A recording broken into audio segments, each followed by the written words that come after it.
We're back and it's time to make hay. Ooh, so excited. We're Jess and Dan, and together we bought a semi-falling down farm in Scotland, and over the next 2 years we're going to try and make at least parts of it into a family home for us and our animals. If you don't want to miss an update, subscribe, hit the bell icon, but for now, let's see what we go up to this time. Let's go back to May. Do you remember when I said this? We've got some good grass coming through. This is actually quite nice, not super high sugar.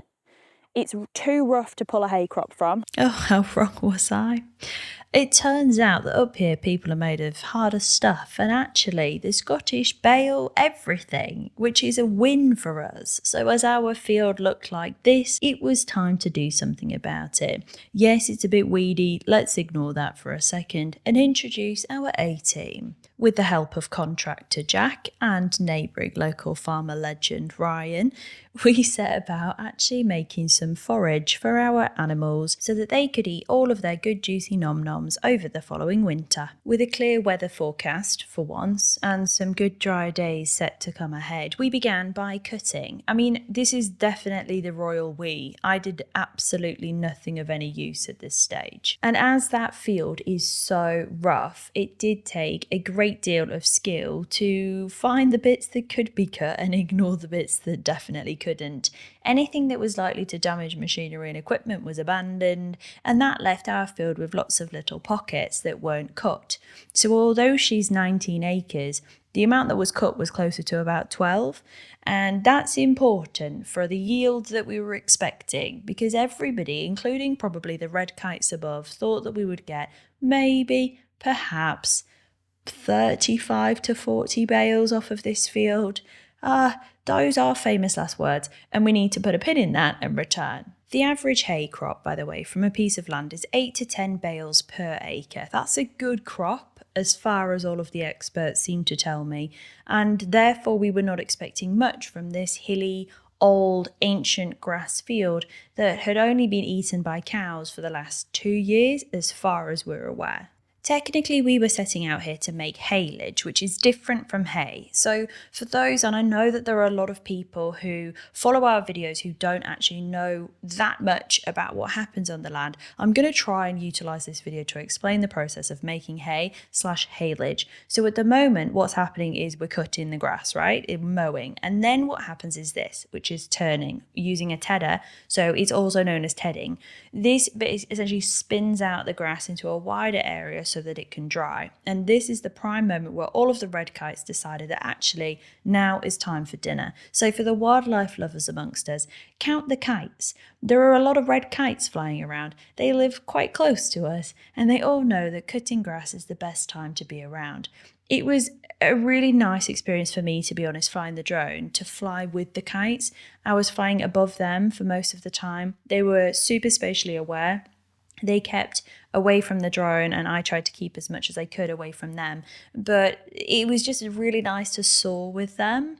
And although I was doing it far less gracefully, it was a nice experience. So this shot gives you a good view of all of our cut bits and the bits that are left. So after it's been tedded out and turned, then it's left for a couple of days, and then you can bale haylage. So this is a haylage baling exercise now. We've got three people on the job.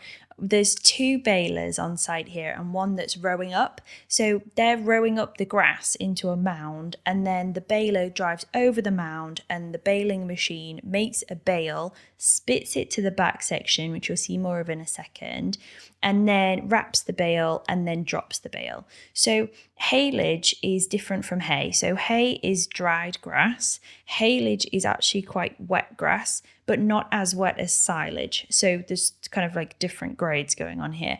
So if we're wrapping grass, it's because we want to hold in the moisture. Holding in the moisture actually makes the grass richer on the inside and increases the sugar value of the forage that's been eaten. That's because it's actually fermenting inside the plastic wrap. Oxygen can't get to it, and it makes not necessarily the quality, but it makes the content of that bale far better. So you can see how the baler machine, it makes the bale, then it spits it out the back of it to make it into a wrapped bale. So then it's wrapping out the back, then it drops a wrapped bale off. Now, if you're working on a hill, which I've never witnessed before because I'm from flat grassland, you have to do some interesting bale management skills, which these guys are just absolutely so expert pro at. It's insane. So instead of dropping a bale there where it would have just rolled down the hill, they actually have to move every single bale to a safer place so that it sits on a side to the slope, and that way it won't roll anywhere. It's just sat there. So you can see the wrapped bale's being spat out, a new bale that's just got netting on it's coming there, and then that's going to get wrapped with the plastic wrap. In terms of eco-friendliness, because I know someone's going to comment on it, this does use a lot of plastic. You can recycle the plastic that's been used on these bales. It's clear plastic. It's easier to be recycled. However, it is quite intensive in terms of its eco-friendliness. That being said, when you live in a wet climate like we do up here in Scotland, wrapping bales is the safest way to make bales because the periods of dry weather aren't as long as they would be in a more arid country. There's a lot going on in here, but I know everybody here comes from all corners of the world, so I'm trying to tick off as many boxes as I can as we go along. So the guys were out there, they tend to bale on an evening just because it's cooler and the grass will be a little bit cooler then, and also it will have had the day to dry for a little bit more. So the rowing up and baling happens at the same time, whereas tedding out can happen at any time. Does that make sense? So whilst these guys are wrapping these bales, we can see the size of the mounds, and the size of these grass mounds are freaking huge. I've never seen grass mounds like it, to be honest, pre-baling. So for me, I already knew we were going to have a grass problem. We definitely weren't going to end up with a few bales. And after a bit of a rocky day with Dan, he sat out and watched his first ever baling, which I think he enjoyed, although he did kind of go to sleep a little bit later on. So you can see how much has been rowed up and also a big section that's been left. So on the left, there's a large section. On the right, there's a little section. That's going to be Ryan's haymaking test patch, basically, to see whether we can pull a good hay crop from this field as well. Now, that's not something we were expecting, which is important because we haven't got anywhere ready to safely store hay, which has to stay dry because it's dry grass. Are you with me? It doesn't have a protective waterproof jacket like Haylage bales do. So we're going to change tack a little bit later on in this video to try and get ready to store hay. But the sunsets that we got whilst being out with the guys on the field were insane. Absolutely beautiful weather. It was the perfect bit of time to be making hay. And although Dan sort of gave up at around 10 p.m, nobody else did. So at the end of that day, we were sort of standing looking like this. Everything that's been rowed up there has to be baled, so there's still loads more bales to do.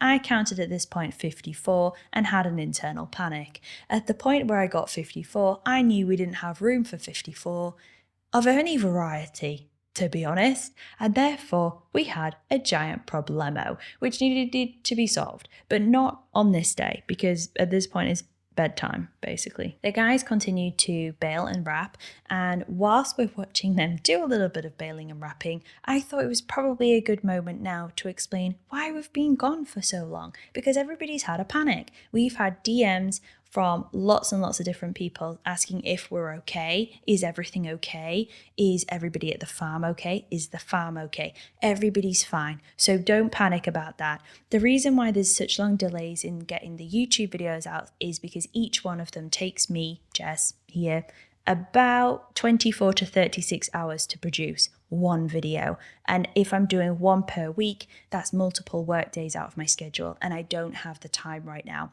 Partly because, like in this video, I was out helping, and partly because other things were happening too. Like my actual job, which will always take priority, and then helping Dan out as well. And panic stations began by trying to get the hay barn prepared. Of course, I started horse person by removing a piece of ragwort at the roots. This random piece of ragwort decided to show its head. Absolutely flat no from me. Technically, I should have been wearing gloves. I mean, don't come for me, you guys. At least I managed to get it out. The rocky ground here made that pretty difficult. But once removed, I could actually look at the barn and work out what the heck we needed to do to try and get this hay ready. You can already see the state of the gutter. We'll put a pin in that and come back. The problem is we've got too many bales and they need to live in this 7-bay barn, but the barn is currently not accessible. And so that's our job, my job for today. I commenced by learning to use a strimmer for the very first time in my life. I feel like I actually did an okay job, and it turns out that Dan's strimmer, although definitely the wrong length for him, is the perfect height for Jess. So 5'4" people, where you at? This strimmer is the right one for the job. So I began by taking away all of the nettles whilst Dan was clearing up our dog agility equipment and moving that out so that we had enough room for the bales. Because we'd already had a count of the haylage that came off and how much land took that, we thought if we are going to get hay off this, it's going to be quite a lot. We also knew the weather forecast, so we did have an inkling that we were probably going to bring in same day. And if we're bringing in same day, they need to be spread out a little bit more. Again, we'll talk about that in a second in terms of the technicalities of it. But for me, it was important that I just tried to help Dan out because he'd had an accident earlier on in the week and realistically needed to actually be resting right now.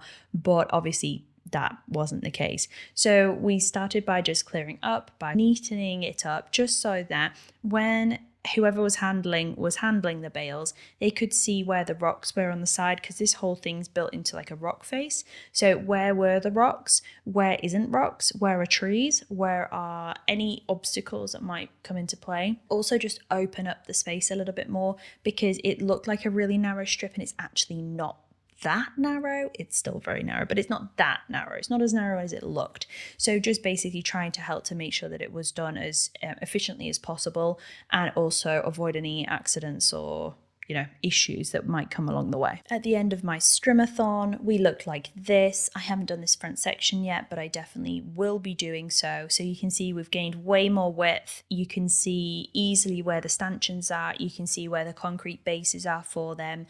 It was just easier for everybody who was going to have to be working in that space to see where everything was, and also where the big rocks were on the left-hand side, because there are actually some big ones. Internally, the ground is not great. It was just used, I think, for light stock storage, but I don't know. So the next mission for us was actually to level off that wood chip pile, which came from big timber when the trees came down. So we're trying to reuse everything where possible, but moving this wasn't realistically an option. So instead, we decided to utilize it to help flatten off the base of the shed a little bit, which would help add a little bit more stability for the bales. Now, no one's going to take a spirit level to this, you guys. Please, goodness gracious me, do not, because she's not flat. But the work that we did on this day actually did pay off. It was really useful. So we utilized a telehandler, which we had out on hire at the time anyway, to do some other bits and pieces to go ahead and get into that shed. It's much easier to use a telehandler than anything with a front loader. And then just because it was the tool that we had at our disposal, we commenced with actually going ahead and pulling down the pile. So Dan was going to scoop it and bucket it, and I thought it might be easier to actually drop it and pull it backwards, which I think was more effective, but realistically we'll never really know. So we pulled this wood chip pile as flat as possible. That being said, this shed has been on a slope anyway all of its life. So the highest point is this back corner that we're sat in at the moment. The lowest point is the end closest to the house, and it goes downhill on a slope, just like the outside ground line as well. And so when the ground line on the internals slopes, we need to make sure that we've got realistically as much flatness as we possibly can. Now, towards the stanchions at the front, the open side, it also slopes that way, and we needed to try and level that out as best we could. So with Dan doing as much as he could in terms of maneuvering, pulling the wood chip and flattening it out at that side, I also chipped in with a rake and worked to flatten it out from my side. So it was a bit of a team effort on this one. So the reason why you guys don't have any YouTube videos is because of this, because these are my spare days, and my spare days I've been spent helping out and helping Dan rather than sitting and editing YouTube videos. So yeah, that's where we are. So at the end of our little mission to just flatten some stuff off in there and level it out, we actually ended up in a really good place. It was perfectly suitable for the job that it was intended to do. Will it rot down? Yes. Is that a problem? No, it's genuinely not a problem. So everything that we've done at this stage here was perfectly useful for us in this specific moment. It was the right thing to do when we had 1 or 2 days to get this place ready. The other issue was the haylage, because that was supposed to go in here, which would have been easier, and therefore Dan needed to clear out one of the silage bays for its use.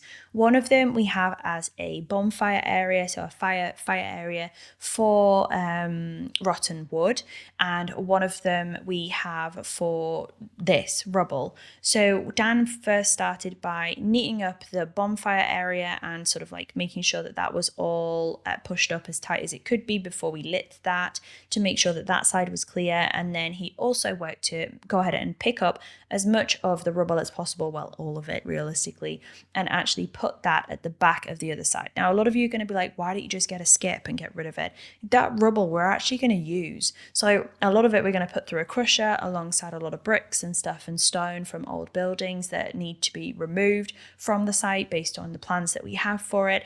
And we're actually going to crush everything together because we've made sure that there isn't any nails and stuff in there or any metals on. No, there's no metal at this side, right? So all of that we are going ahead and keeping segregated and separate so that we can crush it and use it on our driveway.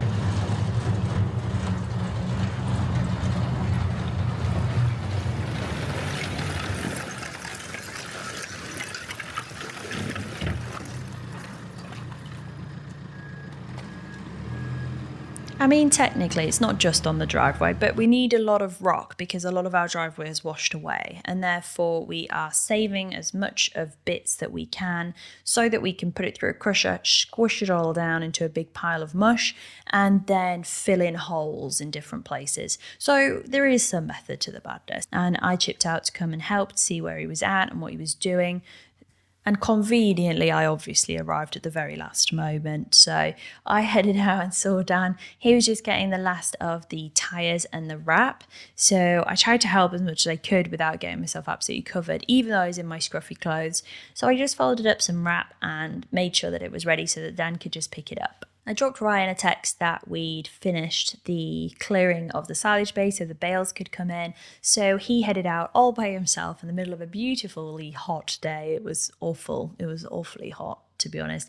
And just set about going and collecting them himself. So what a legend, to be honest. There's not much more I can say because there's absolutely no chance we'd be able to do any of this without Ryan or without Jack and his team either. So just on all fronts, really, really wonderful community, genuinely.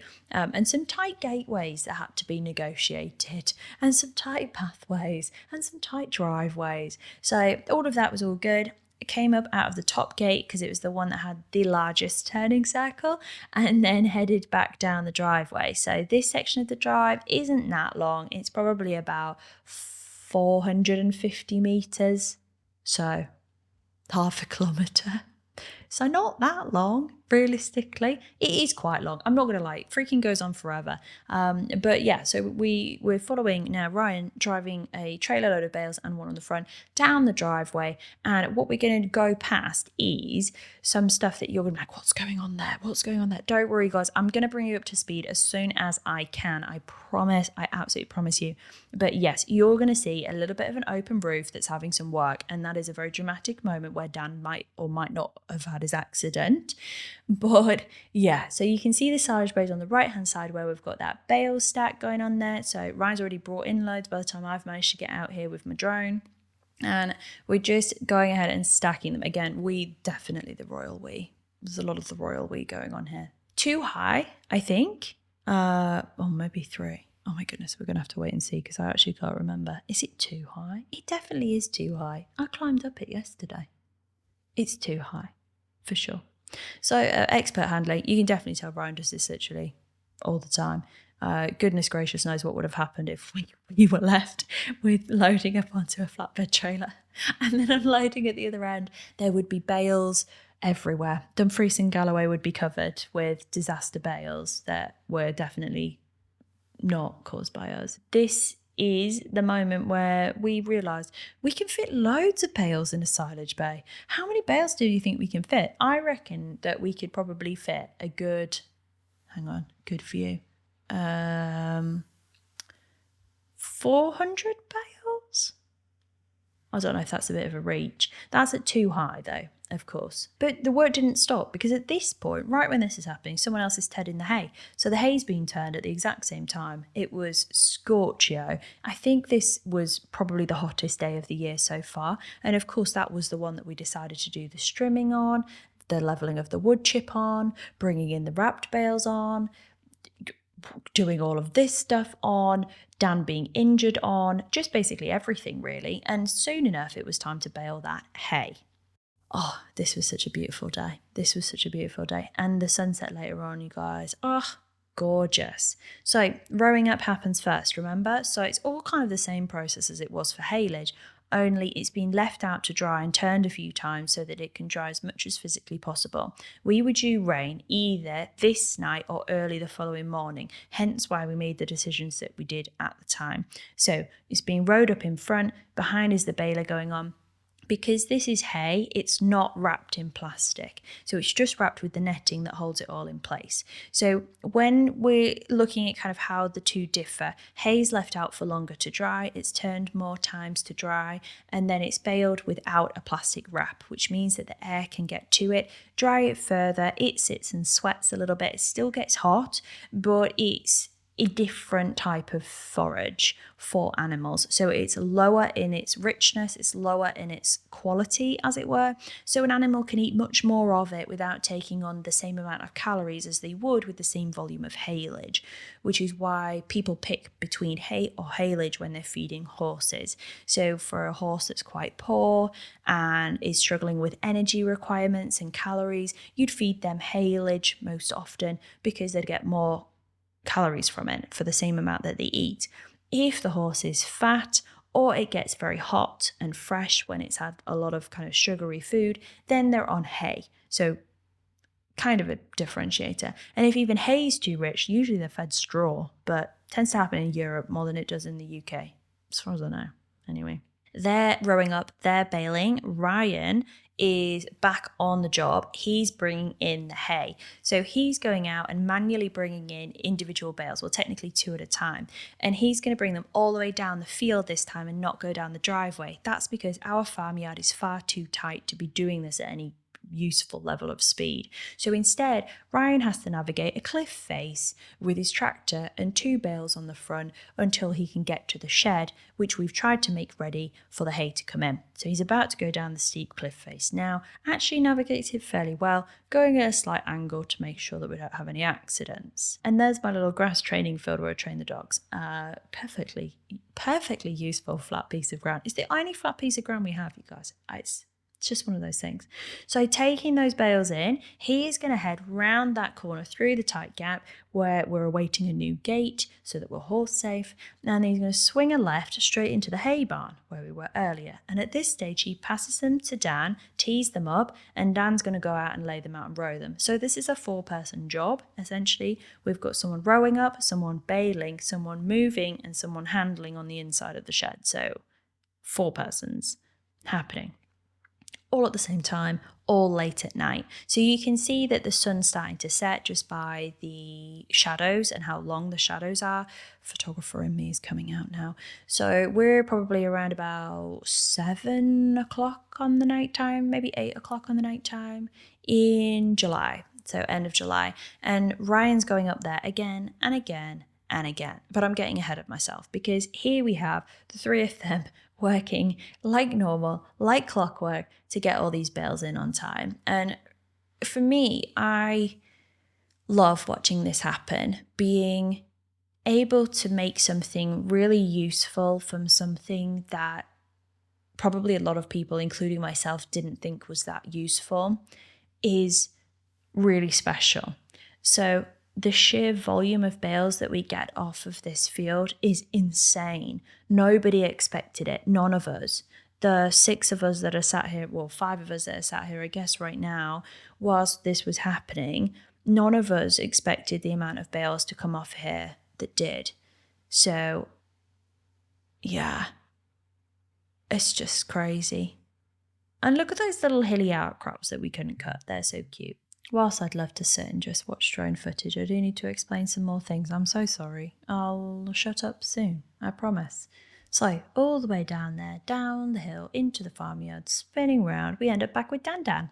So Dan and Ryan were at this end, lining everything up. Now, how these were put in was there was a purpose to this. There was a method to the madness. Essentially, they'd been rowed up with gaps in between them in the middle. However, when Dan was handling them towards each other, some of them ended up touching on the ends, and we actually didn't want that, so we'll circle back because we need to check the heat in them and just triple check that everything was okay. So after all those bales are coming in, Ryan's still going up every single time to go and get new bales right from the top of the field and then coming all the way down to end up down here in the farmyard. So taking that tight turn, waiting for Dan, who is ready to go as well. He puts them down as a double outside the shed, then he goes and handles one, picks it up, puts it inside the shed, tees it up for Dan, so he'll often twist it so that Dan's got an easier pickup with 2 forks on the telehandler rather than, he doesn't have any spikes, so Dan can't grab anything, he can only pick it up with the forks. So you'll see one bale get picked up, moved, teed up, and then Dan will collect it, move it forwards, reverse, and then the second bale follows the same process. So it kind of works a little bit like clockwork. They had their routine and they worked together all night in this fashion. I'd like to say that during all of this time I was doing useful things. I was technically. I'm capturing every single thing you're looking at. However, my main important thing was to check the bales as they're coming in, feel the consistency of them. They're super dense, really, really, really dense, heavy bales, and just triple check that everything was okay with them from my point of view. I am not a forage expert by any stretch of the imagination, but I was really happy with this hay that was coming in off the field. Honestly, it looked really good. Not dusty in the slightest at this stage, although highly unlikely to be at this stage. But the way that it was coming off, I was really, really happy with. The rowing up was finished at that point, and then very, very soon afterwards, the baling was finished. So the lads left, and Ryan stayed with Dan and I to finish up. And for this, I am going to shut up and just let you watch the footage of the last bales coming in because I think it's fun.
See how dark it was with the last bale being scooped up. Off we went to go and pop it in, and that was the field done.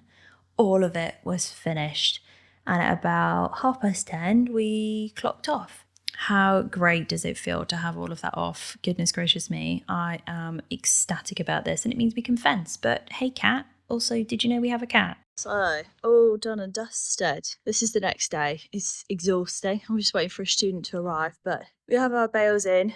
We did bring them in same day, which is a little bit risky. With the hay bales, they can get hot. Well, they will get hot just because of how they're wrapped and if there's any residual moisture. It was really dry, but usually, especially up here, they leave the bales out for a few days so that they have their chance to sweat outdoors. Hay bales have a reasonable chance of self-combustion, so they can self-ignite if the temperature on the inside gets to a certain point, which actually isn't that high because it releases some gases and then they can ignite. So what we've gone with is a single story rose, and basically just so that we could get them in, they're this way round. Perhaps should all be this way round, but we're just gonna, fingers crossed. They are, like I said, quite dry. The hay is good quality hay for us, so we don't want super rich stuff. So this is absolutely fine. Like, oh god, it just blew my eyeball. So you can see how hay's looking good. These should be fine. The weather's already turned. As you can see outside, it's looking fairly grim. So it's just a case of sort of waiting these ones out and making sure they're okay. And then after about 6 weeks, we technically could stack them up if we want to. So we've got 37, I want to say. I can only really count fast enough. 37, I think, hay and 108 haylage.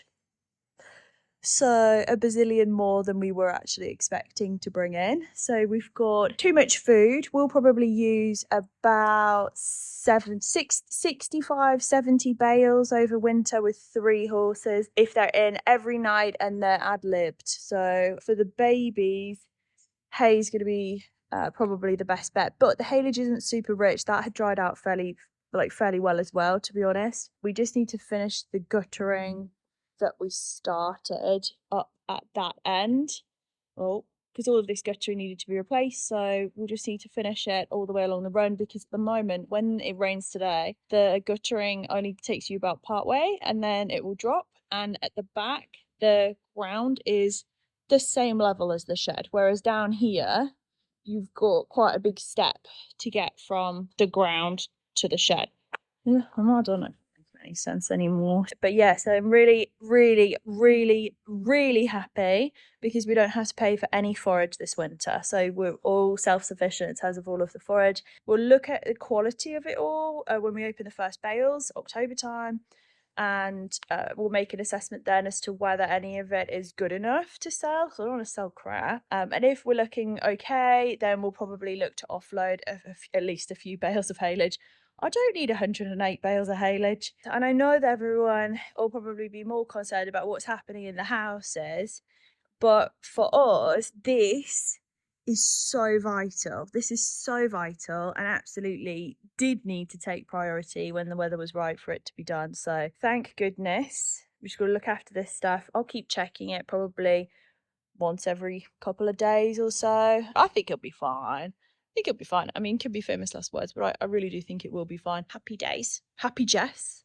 And happy Dan. So everyone's happy for us. Woo! Before the scheduled downpour, Dan also just taped up any holes in the bales, and then we just waited for the rain, which came. And it was really heavy for a really long time. So with a pickaxe and a rake, I set about making a channel to try and cover our drainage issue. It's not the prettiest thing in the world. Let's switch to a landscape shot here. It's really not the prettiest thing in the world. However, it did its job. So it kept the water from going into and underneath all of the bales, which definitely would have happened had that have not been done, especially up there at the top where the water always did collect the most, but specifically now right underneath that one piece of guttering. Then the next day, Dan and I finished up the guttering, which we'll come on to in a second, but we also split apart the bales because one of the bales, well, about 4 of the bales were quite warm, really quite warm enough to be a little bit concerned about. One of them was very hot, so you can see that we've given them spacing on all of the ends now, spaced them out a bit more, but this particular hot potato has been a problem for us. We could feel it was hot. It was steaming as well from a section of wet that was just in from the edge.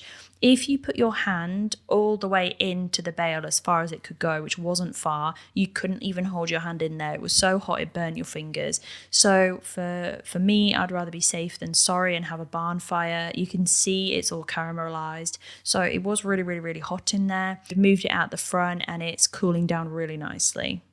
We mentioned the guttering. This was the old stuff that came off the shed, so you can see the condition it was in. There was absolutely no way it was carrying any water, and it didn't. The internals of this shed did tend to get quite wet.